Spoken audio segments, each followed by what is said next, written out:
Hey everyone, welcome back to Drive On. I'm your host, Scott DeLuzio, and today my guest is Jay Wylie. Jay is a Navy veteran who's taken his own experiences to inspire and guide others by managing a recovery program for veterans and first responders. And this program has grown into a supportive community of veterans in recovery, reaching out to the San Diego community to aid fellow veterans out of homelessness, addiction, and despair. And so today we're going to talk about Jay's journey and the impacts of his life changing program. But before we do that, Jay, welcome to the show. Really glad to have you here. Well, thank you so much for having me. It's great to be here. Yeah, absolutely.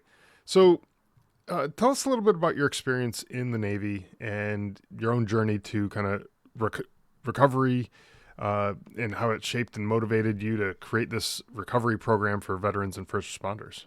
Yeah, you bet. We have to go back a little bit. Sure. Um, I grew up in a very small family, and from a very young age, I decided that I wanted to be part of something bigger than myself. I wanted to be like the heroes I was seeing on TV. I grew up with, John Wayne and James Bond, and especially Pappy Boyington. If you know anything about his story, you can kind of foresee where I'm going with this because something that those guys had in common is they like to drink. But I saw them as heroes. I wanted to be a hero too. So from a very young age, I decided that I wanted to lead the adventure. I wanted to be a Navy officer, military officer. And so I did everything I could do in junior high and high school to get an ROTC scholarship. And I got one. And so I went off to college and I had a Navy ROTC scholarship. But when I got there, I had arrived and I thought I can do what I saw my heroes do. Hmm. I was growing and what all the guys around me are doing and that was to drink. If I'm being rigorously honest, I took my first drink because there was a senior girl I had a crush on. She thought it'd be funny to get the freshman drunk, and so I drank anything that she put into my hands. My first drink was a grasshopper. I don't think I've ever had one since, but I pretty much finished everything that she handed me, and I wound up throwing up over her balcony into the balcony of the apartment below. So, needless to say, she wasn't very impressed, but I didn't care because I had found this magic elixir that seemed to make all my problems go away. Now, the problem was that, in college, I learned to drink as hard and as fast as I could because as an underage drinker, you never know where your next drink is coming from. When I got into the Navy, I just continued that Yeah. because you're drinking port visit to port visit. Um, and I just lost my amateur standing because now I had a paycheck. The problem was that this Navy thing was for real, right? Number one, I had people looking up to me. I had people who expected me to take care of them. And as a young officer, I took that incredibly seriously. It was not just my job. It was not just my career. It was my identity. And uh, and I also realized that a person could get hurt in this line of work. And in fact, even before the wars, there were operational accidents, and people I graduated from college with were getting killed and or hurt. And it was I found out. I didn't realize it at the time, didn't want to admit it at the time, but I found out that deep inside, I'm a very fearful person. I have a lot of anxiety, but really, that's because I'm a perfectionist. Hmm. So my life became fearing that a mission or an operation or an inspection was not going to go well, having it actually go pretty well, because it turns out I was really good at my job when I was sober, and only seeing the 10% that didn't go right and feeling like a failure and having guilt and shame and remorse. And the only way I could turn off those feelings was to drink. Hmm. Because I couldn't do drugs because, that's bad.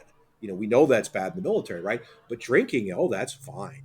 And so the problem was I was very good at my job. I was the number one, guy at each of my commands. I would kept getting promoted. I kept getting more and more responsibility, and that just meant more and more fear and more a sense of failure and guilt, shame, and remorse. And that just meant I had to drink more. And the problem was I started, drinking. I set up all these controls for my drinking. I'm not going to drink, alone. I'm not going to drink on weekdays. And I just slowly rationalized and justified crossing every single one of those lines, and it just got worse and worse and worse.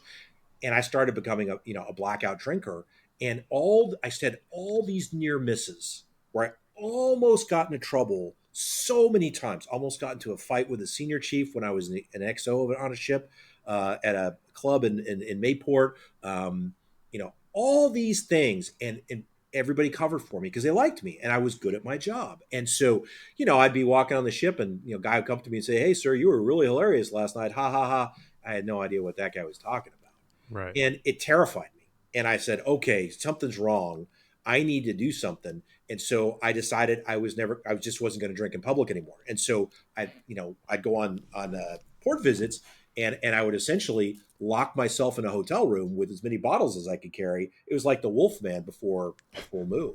Right. And that worked for a little while. But like I said, I was actually pretty good at my job, and I ended up getting command. And so I wound up being the captain of a guided missile destroyer. We went on a 7-month deployment. We rescued a tanker that was under attack by pirates. We destroyed pirate skiffs. We captured a bunch of guys. We rescued 55 mariners at sea. We did counterterrorism missions. Everything was very, very successful.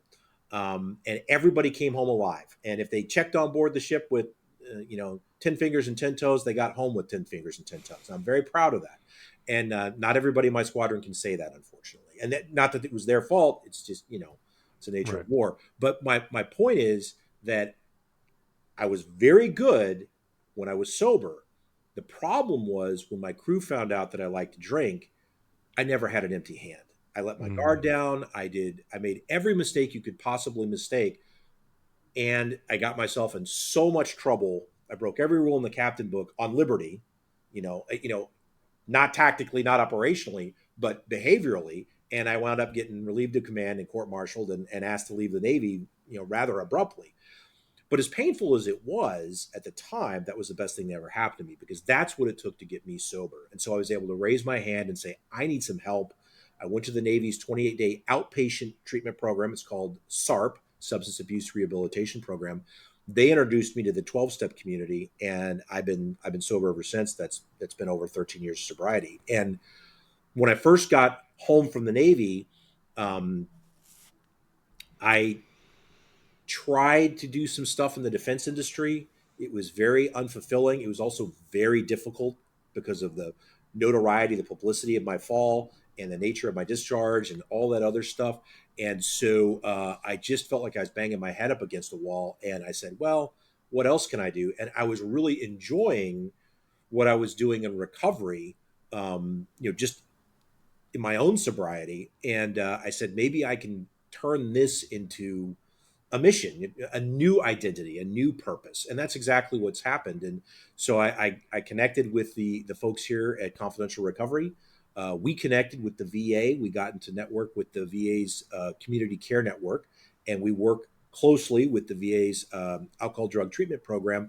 And basically now I'm able to share my experience, strength, and hope with veterans who are encountering a lot of the same problems, a lot of the same challenges. And it's been incredibly rewarding. Well, thank you for sharing that piece of it, because I think that ties everything together. Kind of where you came from, and how that all affected your outlook going through. And it seems to me, like, as you're talking, that like, one bad decision, if you make that one bad decision, okay, it's probably not going to be the end of the world. But when that becomes a justification for that next bad decision, and then the next one, and the next one, and then eventually it starts to snowball, and it becomes a huge issue, right? Now, maybe had you not had the command that you had, and you were, you got passed up on a promotion at somewhere along the line, maybe it wouldn't have amplified the impact of how bad of a decision you might have been making.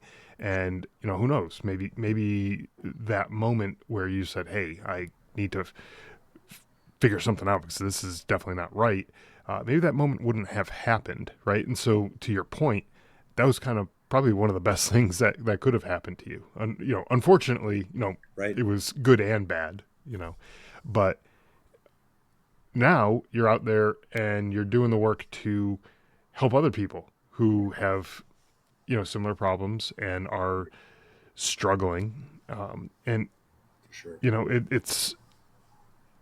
it's turned out to be a good thing, right? Um, Yeah. so talk to us a little bit about the program that you're working with here, and some of the aspects that you think maybe are the most impactful in helping the veterans. Sure. Yeah. It's funny. Yeah. Yeah. Just the follow up on what you said. One of the things that I've heard and I truly believe is sometimes the worst day of your life is the best thing that ever happens to you, which I think is, it has a lot of truth that you're right in the money. And maybe that's a good way to characterize our program. A lot of the staff that we have here, we're small right now. We're trying to grow, but we're small. Most of our counselors are in recovery ourselves. Many of us are veterans, so we're able to share that experience. And a lot of us have bad discharges or have had negative experiences in the military, and we understand what that's like. So there's a lot of empathy in what we do. It's a very personal mission, which I think is one thing that sets us apart a little bit. The other thing is, we're intensive outpatient treatment program. So we have folks come here. We try and meet them where they're at. We try and figure out what's going on and what is their recovery goal. A lot of times people will come and say, "Well, I really have a problem with meth, but I'm still using cannabis. And I'm not ready to give that up yet." Okay, let's talk about the meth first, and then maybe someday we'll broach that cannabis thing, and we Sure. try and give them tools to help them recover. We use cognitive behavioral therapy, dialectic behavioral therapy, mindfulness, introduction to 12 steps, introduction to smart recovery. We try and bring all the possible tools we can. And we try and bring in the rest of the veteran community too. We're part of the San Diego Veterans Coalition. As I said, we're connected with the VA. So we bring in different practitioners who might do aquatic therapy, equine therapy, art therapy, music therapy. We have a veteran poet who comes here and does a little poetry workshop for an hour. We do meditation, we do yoga and mindfulness. We have relationships with young people in recovery and the Phoenix and all these other groups that do different things. We try and bring them all there and say, what resonates with you? What's working for you? And sometimes, a vet will be like, this meditation mumbo jumbo is just not for me. But then they get in the pool for aquatic therapy and that's it. Or, hey, I'm not into the spirituality stuff, 12 step stuff, but smart recovery is for them.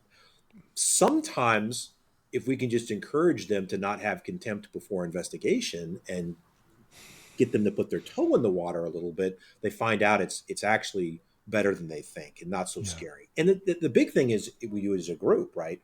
So we're doing it together. And that makes it a lot less scary too. We've created what we think is a safe place. We had this veteran come here and it was a Thursday night, and I was doing his introduction, gave him the tour. He sat down, everything was great, and the next Thursday night, so 1 week later, he's only been here like 2 or 3 times.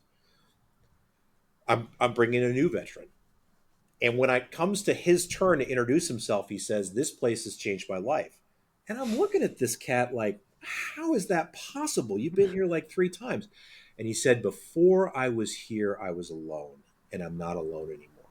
And then the guy next to him says, "Yeah, this is a safe place."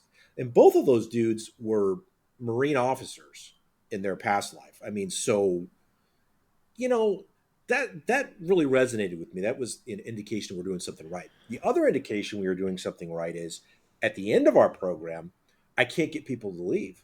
They want to stay here, and so I tried to get more time from the VA for them, and the VA said, "Hey, man, they can't stay in treatment forever." And so, the boss and I looked at each other and we kind of said, "Well, why not?" And so we created an alumni group. So now we have this small but growing community of veterans in recovery. And the first generation, we've been in network with the VA since 2019. That first generation of veterans is now over 3 years sober. Many of them, Wow. not all of them. I mean, Mm-hmm. we certainly don't have a 100% success rate, but I think we have higher than average. And I think it's because we keep people connected. And so that group of veterans is staying together as alumni. And so every week we have an alumni meeting where we get together. And once a month we have an alumni barbecue where we invite our alumni back. And then we introduce them to our current veterans and they're able to share their hope, strength, and experience. And that's been really successful. It's been really powerful. And the final iteration of all this is that in addition to the treatment program, we have a confidential recovery. We started a nonprofit called the Veterans Navigation Center. And essentially, the concept there is that we're training some of these alumni to be peer support specialists so that a veteran in the community can call in and talk to one of these. We call them a veteran peer navigator. But this veteran peer navigator gets to know that veteran who's calling in, gets them to come in person, builds a little trust, and then tries to do like a holistic assessment. Hey, I'd like to get to know the whole you. I want to make sure we're not missing anything. Asks him a few simple questions, layman's terms.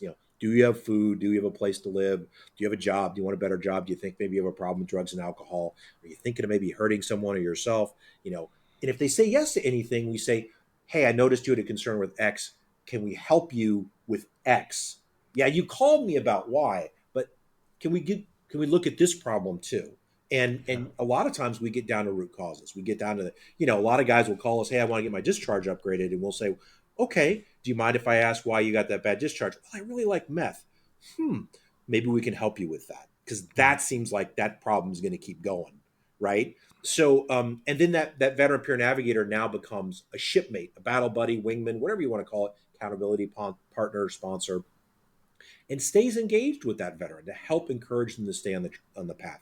A lot of times, we'll provide resources, and the veteran will say, or we'll follow up with the veteran and say, "Did you call, Billy Bob from Joe's Fix-It Shop, like we suggested?" And they'll say no, and we'll say, "Why not?" And then they'll say the answer is, "Well, I was scared."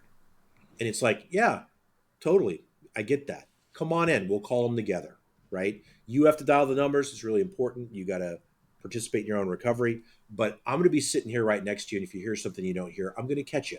You're not alone. And so the two groups work hand in glove. Veterans Navigation Center over here dealing with all of life stuff, benefits, insurance, legal, family, whatever.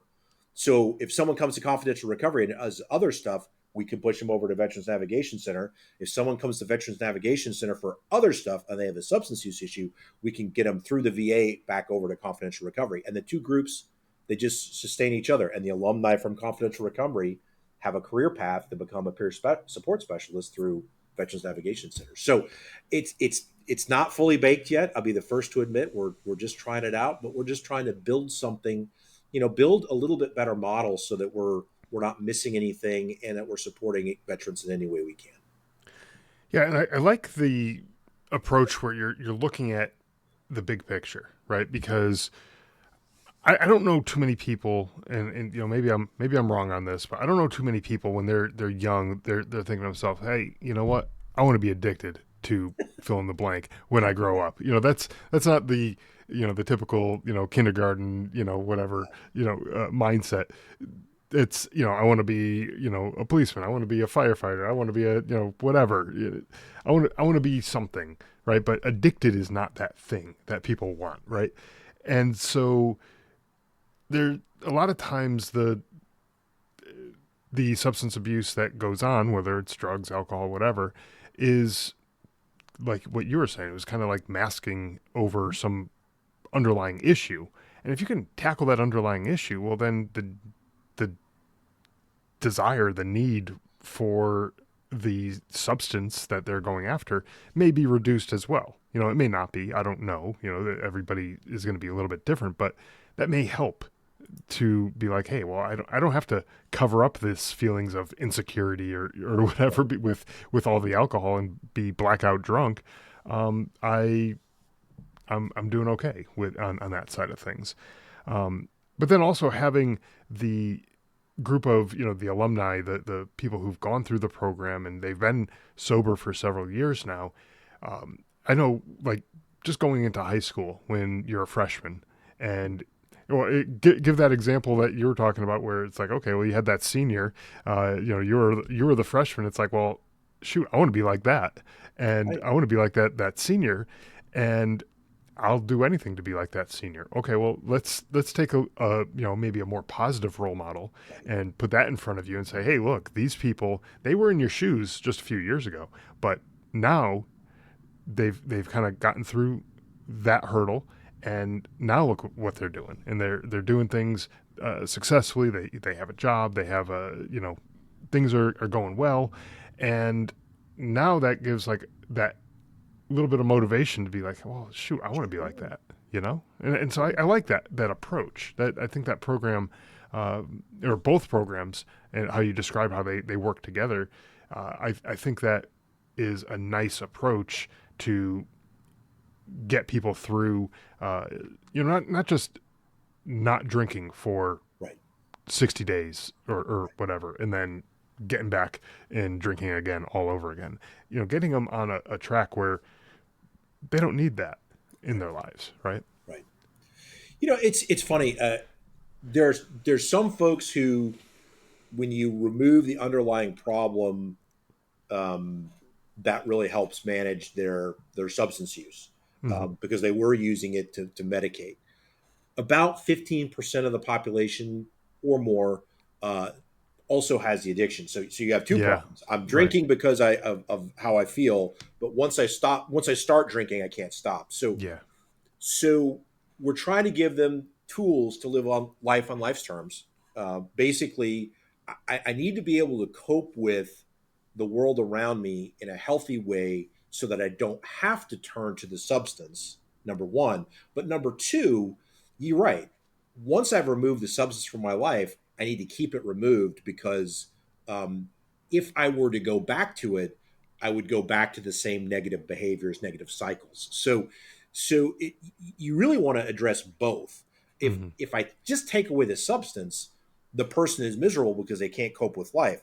If I just give them the tools to cope with life and we don't take away the substance, eventually the substance will be a problem in and of itself. So, um, it's a win-win philosophy. The great thing is that the tactics, techniques, and procedures that we're giving to folks are good for both. They're Yeah, good for both, and I think that's the thing is we focus both on physical sobriety but also on emotional sobriety, right? So you're just a little bit more comfortable in your own skin, and mm-hmm. it's a change in perspective. It's a little bit more balance in your life, a new way of looking at things, and I am a satisfied customer, right? I've Yeah, used it. I'm not only the hair club president, I'm also a member. I like the fact that it's worked in my life, and I like being able to share that with others. But you know, to your point, yeah, it's not people misunderstand treatment and think it's, hey, 60 days, I'm good. No, it's going to be a lifetime commitment. yeah, In order to stay in remission, you need to continue to take your medicine, kind of like diabetes, right? I got to continue to take insulin. But the great news is, man, if you stay in remission, you can have a great life and a much more satisfying, contented life because the things that happen in life don't bother you as much because you have all these coping strategies and you have this fellowship, you have this group of others in recovery that you can stay connected with. But if you don't practice it, yeah, you can lose it. And that's why I love doing what I do because I get to stay in the practice on a daily basis. It's a little selfish, to be honest with sure. But at the same time, you're also helping you. Right. however many people, and that's, I think, the selfless part of it is that you're able to, there's a give and take there, right? Right. Sure, Absolutely. you get some benefit, you get to enjoy your job.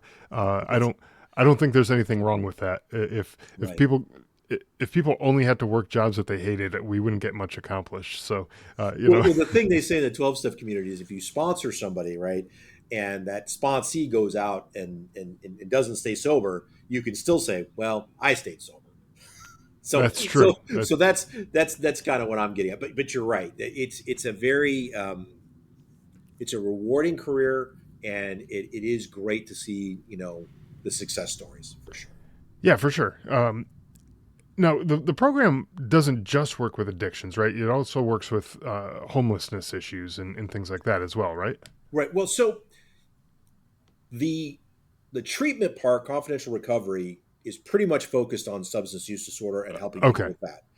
The Veterans Navigation Center, absolutely, you're 100% right. got What it. we've started to do is we've started to go out into the community, and what we're trying to do is we have a message. So, we're part of the recovery community, we're part of the veterans community. We're now trying to get out. Well, first of all, we're trying to introduce those two communities to each other. Mm. Hey, veterans, if you know somebody who's got an issue, we know people who can help. Hey, recovery people, if you've got a veteran with issues, have them talk to us. Maybe we're a better fit because we speak veteran.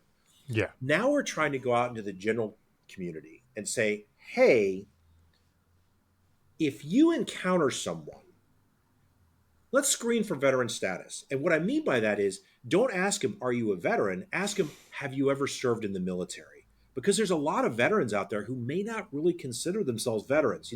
I just served in the 70s, it doesn't count. I didn't see combat. Or, a lot of times, yeah, my career did not end well. I had a bad discharge, so I'm not going to get anything. That's not true. Sometimes it is, but a lot of times it's not. The rules have changed a lot. We learned the hard way with how we treated the Vietnam era veterans, and so many of them had bad discharges, but they did amazing things in their service. They just ended it poorly, right? Hmm. Or they got caught in the drug thing. So Yeah. Right. um, so we're trying to make a lot of that right, and so we're saying screen for that status, and if you find someone who served in the military, have them give us a call. We may not be the right fit. We may not have the right answers, but maybe we can connect them with somebody who does. Right. That's all we're trying to do is create those connections. And then the other part of that is if that person says yes, I'm in the military, consider doing a suicide screening. What the VA tells us is that 80% of the veterans who die by suicide have never asked for help. If we can Mm. get inside that loop, right, that decision loop, and convince that veteran it's okay to ask for help, we might save a lot of lives. So that's our message. But the other part, to your point about homelessness, is we're trying to go to homeless events because we're seeing there are so many veterans there who are in homelessness and have given up hope.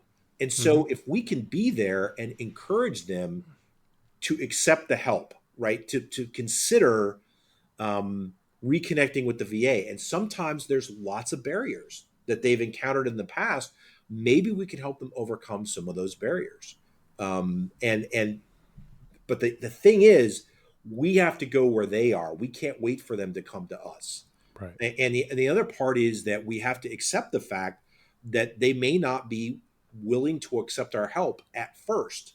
So, we have to be a little patient. But a lot of times we plant the seeds and then, weeks, even months later, hey, they're ready. And the thing is that a lot of those veterans who are experiencing homelessness, the barrier is substance use, right? And so that might be the way that we get them back on track. Yeah, and I was going to mention that too. Is that from my experience talking with other people who have been in some of these circumstances, that oftentimes those go hand in hand, and that uh, you know And it could it's be not a 100, chicken percent but and it could be a chicken and egg argument. It yeah, could be that I got homeless and that introduced me to substances, right? right, It's not always substance use leading to homelessness, but at the end of the day, that could be the thing that's preventing you from getting back on track. yeah, exactly, right. If you can't get a job because you're on XYZ substances, it that's going to cause some issues, and that's going to prevent you from being able to Right? find a place to live, and For and sure. all the other things that go along with it, and it snowballs, right? And kind of like what we Right. are talking with your story, Hmm. how one decision led to another and led to Hmm. another, and it snowballed out of control. And And that's why yeah, you have to address all those problems simultaneously, yeah, right? Because a lot of people think the solution to homelessness is to give somebody a house, and and the thing is, we like to say, well, that person has to be key ready, right? I can't sure, just hand a set of keys to someone and say good luck, because that's just going to be a safe place to use, and 3 months from now, either the place is going to be destroyed or they're going to have OD'd. So you have to have all those services concurrently to help that person really recover. We like to say, let's get 30 days sobriety first, right? Let's get a clear head and get the substance kind of out of our system first. Then you can have the clarity to make some better decisions. But right, you're right. It's you can't just address one of the issues. It has to be a comprehensive solution. Right. And when you kind of flush that system and get that out of them, then you start to change the narrative internally Yeah. where you might be talking to yourself and saying, well, I'm an addict or I'm homeless. And now you have this label associated with it. But if you haven't used whatever the substance is in the last 30 days, well, are you really, maybe you're starting to question, is that really true? Do I really need to be using that? Right. So sure, maybe you have an addiction, but do you really need it? And can you be something other than that? And then now possibilities are starting to open up, and that Mhm. you're starting to see a little more clearly. So I like that. And plus having the camaraderie with the other individuals who are in the program, the people who have already advanced through the program and everything, it gives them, that or takes away that sense of loneliness, I should say, Yeah. right? And gives them that hope that, Hmm. well, hey, if that guy did it, I can do it. I'm tougher than that guy. I can handle that, right? Right. Well, and that's really the key is giving that hope and an Yeah, example and a well, like you were talking about earlier, the role model, right? I want to be like that person. If that person sure. can do it, and that's kind of how in the 12-step community, that that's how sponsorship works. You see somebody who's got what you want, Yeah, and you ask that person to help you to achieve it. And we're not a 12-step program per se, but we certainly appreciate what those programs have to offer, and we try and use that model of service, and certainly sharing your hope, strength, and experience with someone else, and helping them to figure it out for themselves. But you're right. Once you start to get a little bit of sobriety, it builds that hope and that confidence, self-esteem, those kind of feelings that we had in the military. We had those sense of accomplishment. That stuff can kind of come back, right, and you say, okay, I can do this, but I don't have to do it alone. And you learn to trust others. And so when you're not feeling good, or you have a fear, or you have a concern, you can say it. And you can say, hey, I'm worried about this. This is bothering me, right? We're only as sick as our secrets. And so once that comes out, a lot of times it loses its power. And it's all of a sudden right. like, oh, I'm worried about that, but now maybe I'm not as worried about it as I was, because I heard it coming out of my mouth, and these other people are going through the same thing, and they're kind of making it.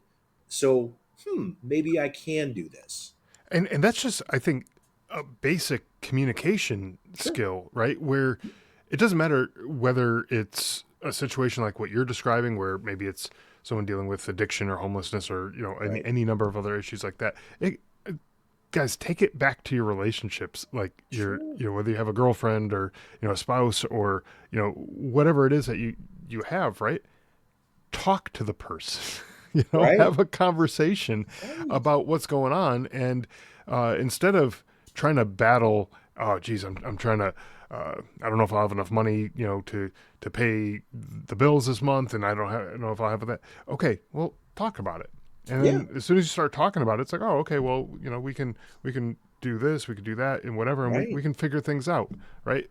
And Well, that comes that, back to the fact that you're dealing with veterans, and that yeah, that's the challenge. And what we run into, and it certainly was my problem, is the warrior ethos. hmm, So the military is very, very good at assimilating people, bringing them into the military.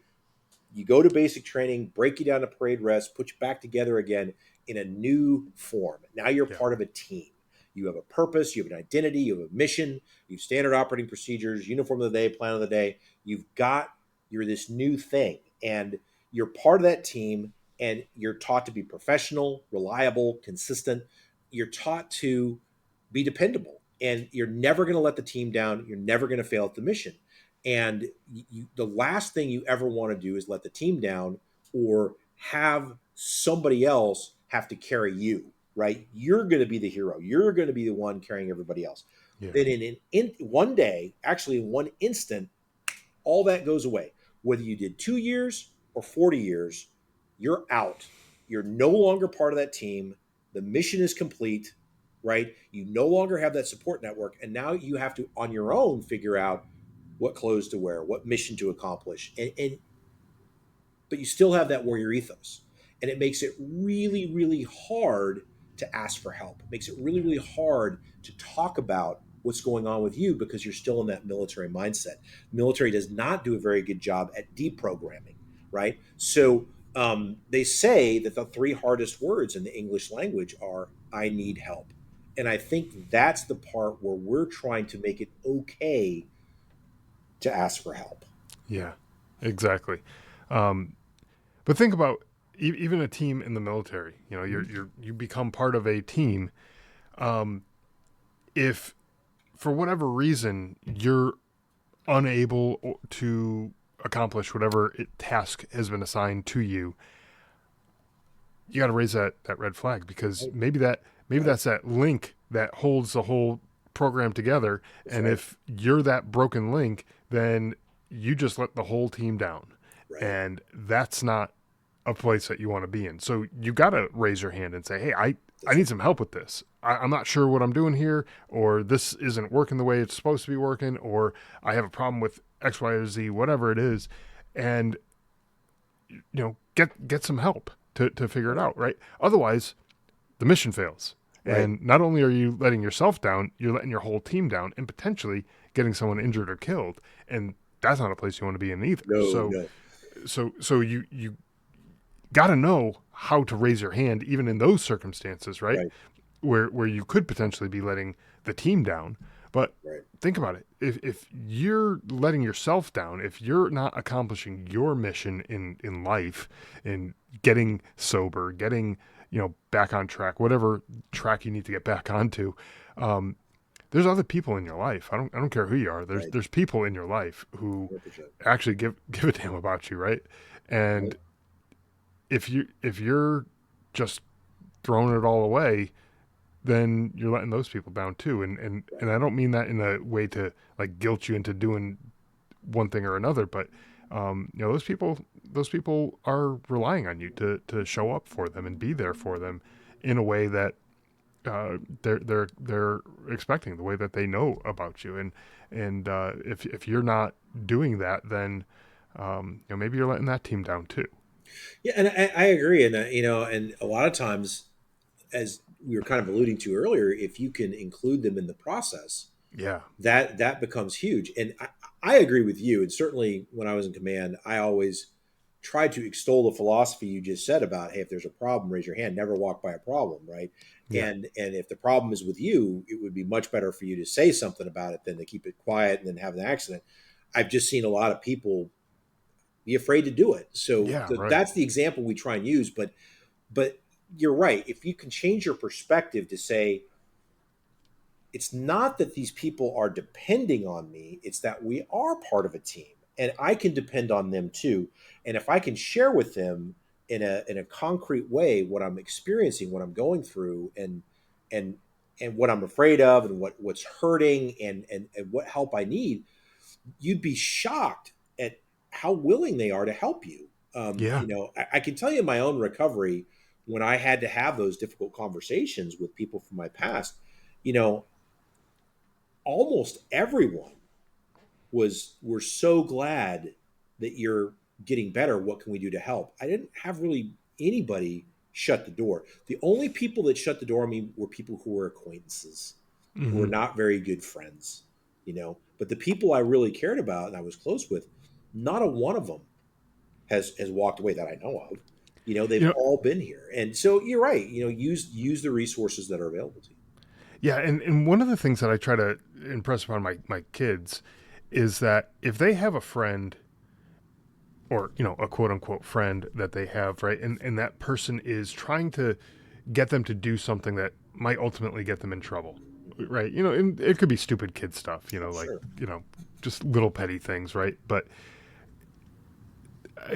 I, I try to make my kids use their brain and think, like, is that really a good friend, or is it just someone I have fun with sometimes when I hang Right. out? But to me, a good friend is going to be someone who actually cares about you, like who might Right. say, hey, don't go do that stupid thing because you're going to get in trouble, or you might get hurt, or something. Someone who actually is looking out for you and actually cares about you. And I know at a young age it's hard for kids to be Sure. able to do, right, because their brains aren't actually fully developed, and Right. they're still trying to figure out the world Right. and everything too. It's I mean, it's hard for Right. adults Me sometimes too. too. Yeah, I was just gonna say that. Yeah, um, you know, uh, but if that's the type of person that they're hanging out with, where they're like, yeah, go do that thing that's gonna get you in trouble. Well, that's probably not the best kind of friend, and I want to get that ingrained in them at an early age. So that way, as they Right. get older and they're hanging out with people who, are that way, and they actually are trying to get them into some more serious trouble.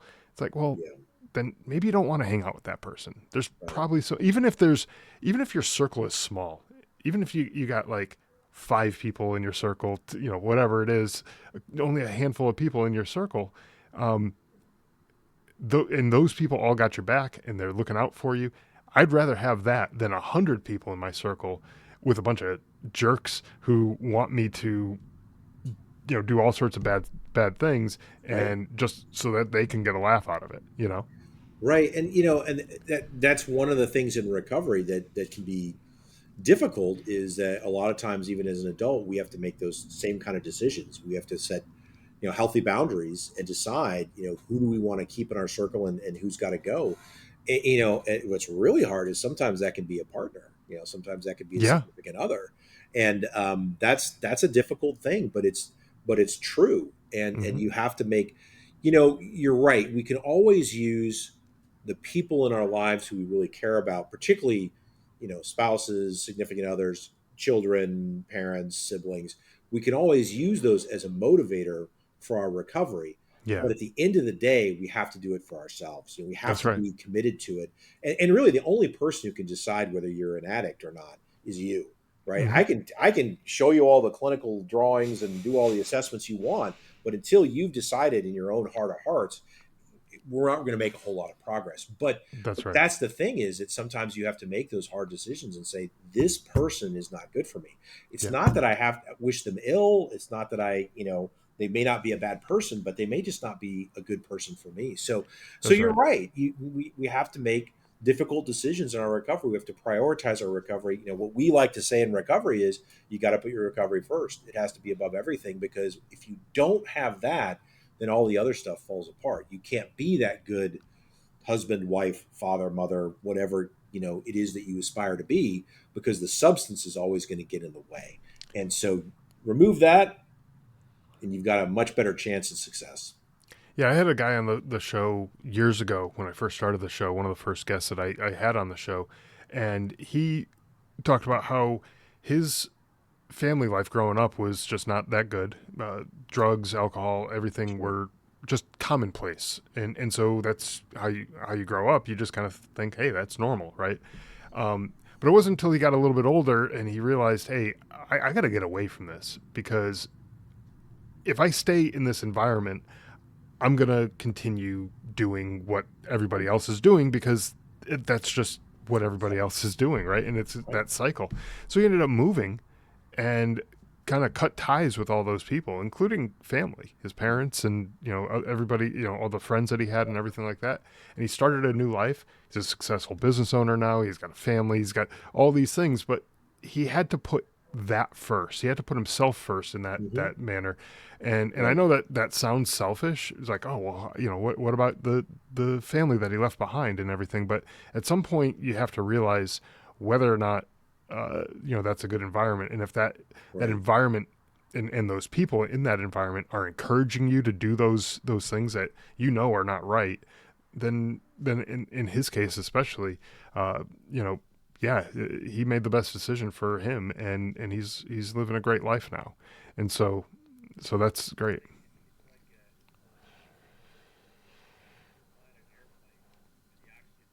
You put your own mask on first, right? Yeah. Then you can worry about helping others. And that's the thing, is you've got to make sure that you're able to take care of yourself before you can take care of anybody else. And it we don't get to choose our families. We're Mm-hmm. kind of issued those, and Mm-hmm. they're not always healthy. And that, like you said, man, is that hard, because kids love their parents. I mean, it's Yeah. just, that's part of how we're wired as human beings. But not all parents should be parents. Yeah.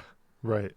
Right. And so yeah, you have to make Doesn't mean that you can never see those people Right. again, right? Right. I'm not, Right. suggesting that or even advocating for that. That may be a rare extreme circumstance where that might be appropriate, but it's a a decision that you might have to make in the here and now and be like, look, I need you out for now, Right. and we'll figure it out later. When if and when that's appropriate, but um, it's not easy, but no one said that recovery would be. You know, No, and it's just, and recovery is an extension of life too, because yeah, um, it all comes down to healthy boundaries. What's that boundary? I can go to a family event, but maybe I stay there an hour, right? yeah, right, Or maybe we talk on the phone or write letters, and I'm not there in person. Like your friend moving out, you're out of that environment and you're able to see things in a different light. A lot of us assume that whatever's happening in our family is normal. mm-hmm. And sometimes when you are able to get away from that, you're able to say, wow, that's not normal. What we That's were right. doing was not quite right. Yeah, There's an old story about this young lady gets married and she wants to pass on this family recipe for a holiday dinner, wants to cook this ham, and she calls her mother for the recipe, and she says, how do I make that wonderful ham that grandma makes? And so the mom says, well, you cook it and you do this and you do this and you cut 2 inches off of it, and then you put it in the oven. And she's like, huh, well, why do you cut the 2 inches off? And the mom thinks about it for a minute. She says, I don't know. So they call grandma and they say, grandma, how do you make the ham? And she says the recipe, and then the mom says, okay, you did everything, but remember, you always cut the 2 inches off at the end. And the grandma thinks about it for a minute. She goes like, what are you talking about? She says, remember, you told me that you cut the 2 inches off the ham at the end. She goes like, oh, that's because when I was growing up, we had this tiny little oven, and that's the only way I could get the dish to fit in there is you had to cut off the 2 inches to put it in the dish. That's why we do that. So people, we adopt these traditions that are passed on, but we sometimes we don't even question them. We think, oh, this is just normal. It's right. not always normal. That's true. Yeah, I like that. I have a couple other examples with that. I won't go into them right now, but they're it's basically boils down to, well, that's the way it's always been done, right? And What a that's not great military necessarily the best. saying. Yeah, right. We've always Yeah, done it this way. we've always done it this way, so that's why we're going to do it, and we're going to Right. keep doing it, and it's tradition, and that's the way it should be done, and Right. everything. And that's not necessarily the best way to Right. look at it. Um, for the listeners who are, I'm assuming, so you're in the San Diego area, um, and so for the listeners who want to participate in the program, I'm assuming that you're kind of just focused on that local area, or are there other areas that you guys work with? So we are primarily focused in San Diego. We would really like to expand, and we are working to get more resources for other areas. Um, we're really blessed. We have a great team that we work with at the VA, and if someone were to call us from out of area, we would really try and connect them with their local VA representatives, and at least we could be a sounding board, you Sure, know. But just truth in advertising, and I don't want to overpromise things. We don't have resources in other geographic areas, so primarily it's San Diego, and really for the treatment we're licensed in California, so that's we have to kind of stick with that as well. got We it. can do virtual support for treatment, but again, it's we got to stay in with our Within the license. state. Yep. Yeah. Yeah, No. Understood. Yeah. I just wanted to clarify that too before we, kind of wrapped up anything here, because, I don't want someone from someplace else thinking, oh, well, this is great. It's going to be, right down the street, or with something like that. But, maybe down the future, down the line in the future, it'll be, something that happens right. as you guys expand.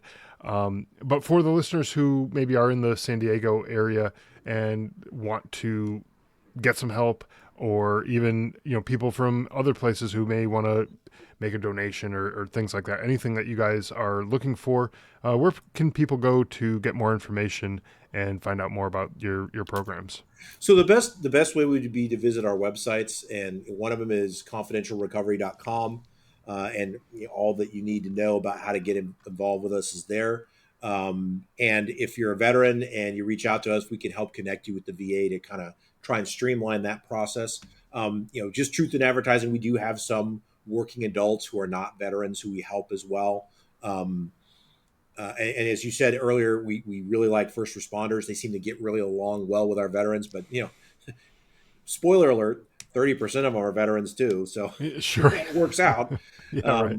But and then if you're looking for the Veterans Navigation Center, it's veteransnavigationcenter.org, and so same thing. And we get generally you can put in a request form to say, this is who I am, this is how you contact me, this is my problem, and then we'll try and reach out to you and connect. Excellent. Well, I will have those two links in the show notes for the listeners who are interested in getting involved with either or both of those programs and want to find out more information.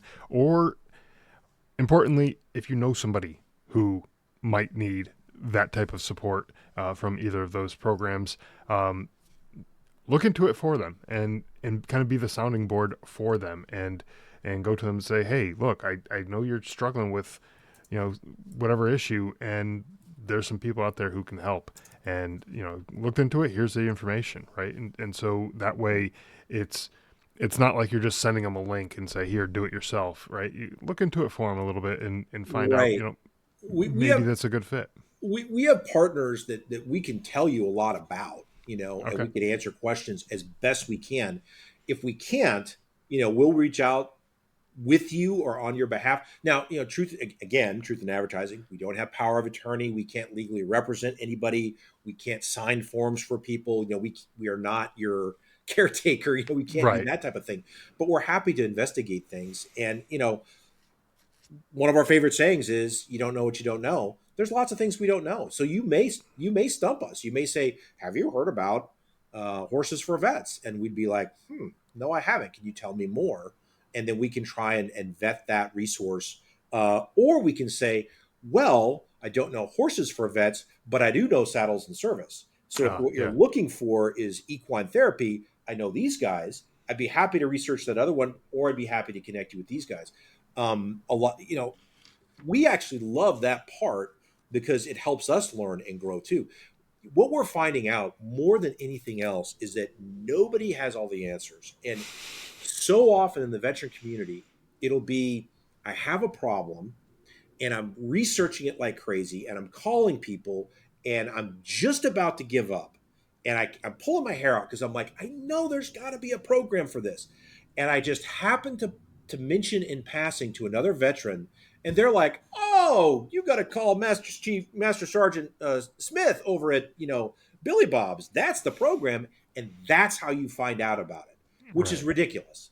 But that seems to be every veteran that I've encountered has had that experience. So what we're trying to do is build a Rolodex of all those experiences so that we can hopefully point people in the right direction. And it's getting to be a fairly decent Rolodex, but there are what the San Diego Veterans Coalition likes to say is that sometimes veterans are drowning in a sea of goodwill. There's Yeah. so much out there, and it's so hard for them to navigate it, to figure out what's the right fit for them.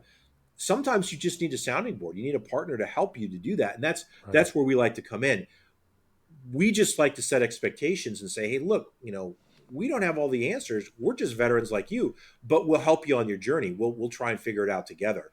And that's sometimes that's a little disappointing for folks who are like, what? You're not the VA. You can't immediately solve my problem. No, we can't. But we're trying to find people who can. And as we grow and as we get more resources, we'd like to be able to do more ourselves and bring Yeah. more of the services that we're connected with in house and have more direct partnerships and be able to fund more things for veterans. But that's going to take time and more resources. So it's a Right. work in progress. Absolutely. I think everything is right, and Right. you're right, absolutely right about the word of mouth. The way these programs are passed from one person to another, how they find out. That's one of the things I'm trying to tackle with this show, is to share resources and organizations like yours, and the the unique nature of each of these programs, so that way people know, hey, there is a program out there that covers whatever, and they may not know about it any other way. Right.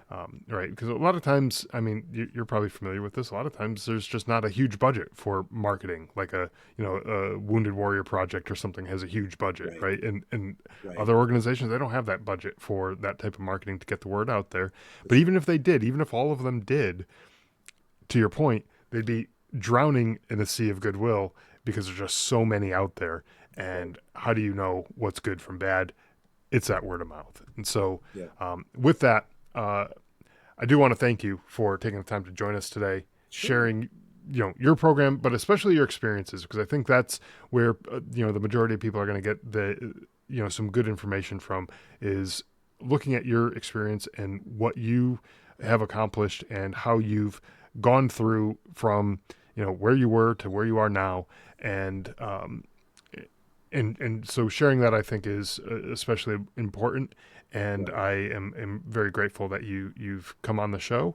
And for the listeners, again, those links will be in the show notes, so check it out if you're in the San Diego area, or if you just need help finding the right program for you. But Jay, thank you again so much for taking the time to come on. I'm glad to do it. Glad to do it. I think the biggest thing I have to offer is my mistakes, And and I, they I were think big. and if we can take one thing away from it and learn from that, then Right. I think we'll all be a little bit better off. So thanks again for sharing that with us.